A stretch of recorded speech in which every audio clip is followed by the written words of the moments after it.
Assalamualaikum warahmatullahi wabarakatuh.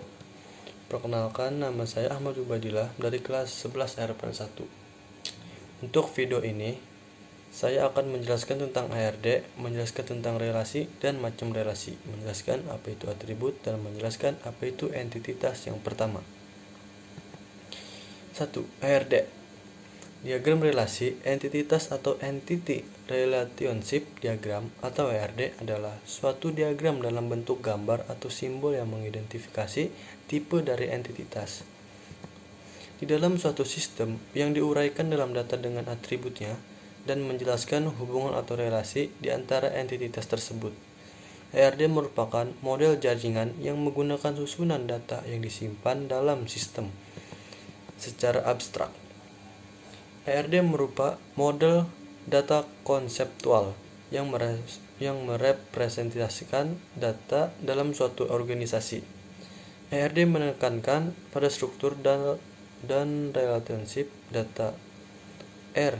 Diagram digunakan oleh profesional sistem untuk berkomunikasi dengan pemakai eksekutif tingkat tinggi dalam perusahaan atau organisasi yang tidak tertarik pada pelaksanaan operasi sistem sehari-hari, namun lebih menekankan kepada beberapa hal, yaitu 1.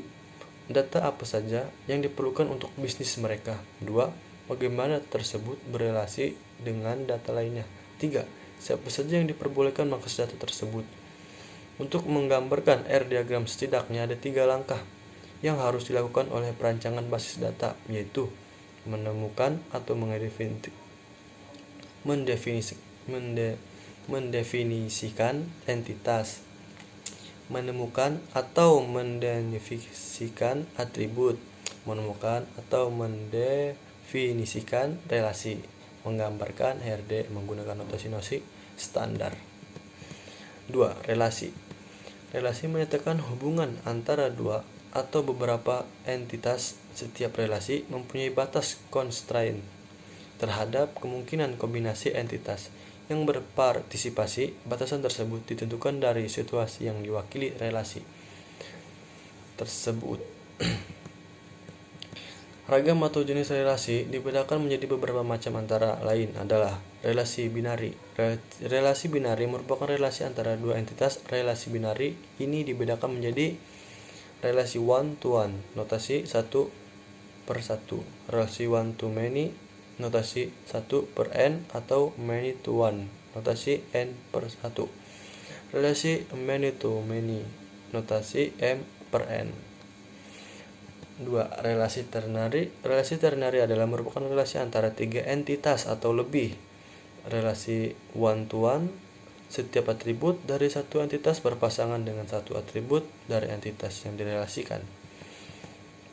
Entitas yang direlasikan dalam many to many, satu atribut berrelasi dengan beberapa atribut dari entitas yang direlasikan. Begitu pula sebaliknya. 4. Atribut.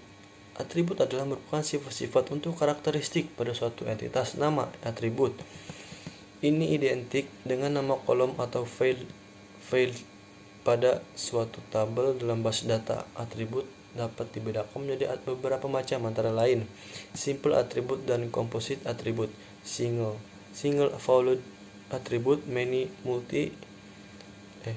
single valued atribut dan multi valued atribut, mandatory atribut, derived atribut atau atribut turunan, key atribut atau atribut kunci. Adapun untuk menemukan atribut dapat dilakukan melalui langkah-langkah di bawah ini, yaitu 1. Menentukan dan lengkapi karakteristik dari tiap-tiap entitas. 2. Dari setiap karakteristik tersebut tentukan termasuk atribut apa. 3. Gambarkan entitas beserta atributnya dengan notasi yang sesuai. 5. Entitas. Entitas adalah objek yang mewakili sesuatu dalam dunia nyata dan dapat dibedakan antara suatu dengan lainnya. Unik. Setiap entitas memiliki beberapa atribut yang mendeskripsikan karakteristik dari objek tersebut. Adapun langkah-langkah yang seharusnya dilakukan untuk menemukan atau mendefinisikan entitas dalam suatu sistem database adalah sebagai berikut. 1. Buat ilustrasi atau gambaran cerita (role of business). tentang sistem yang akan dicari entitasnya. 2. Tandai setiap objek yang diwakili oleh kata benda yang ada di dalam ilustrasi tersebut. 3. Untuk setiap objek tersebut, yakinkan bahwa ia memiliki karakteristik yang nanti disebut sebagai atribut. 4. Atribut 4. Tentukan objek yang merupakan entitas. Jika emang ia memiliki karakteristik, jadikan ia sebagai entitas. 5. Menggambarkan entitas beserta atributnya menggunakan notasi simbol yang telah ditentukan. Itu saja yang bisa saya jelaskan. Cukup sekian, terima kasih. Wassalamualaikum warahmatullahi wabarakatuh.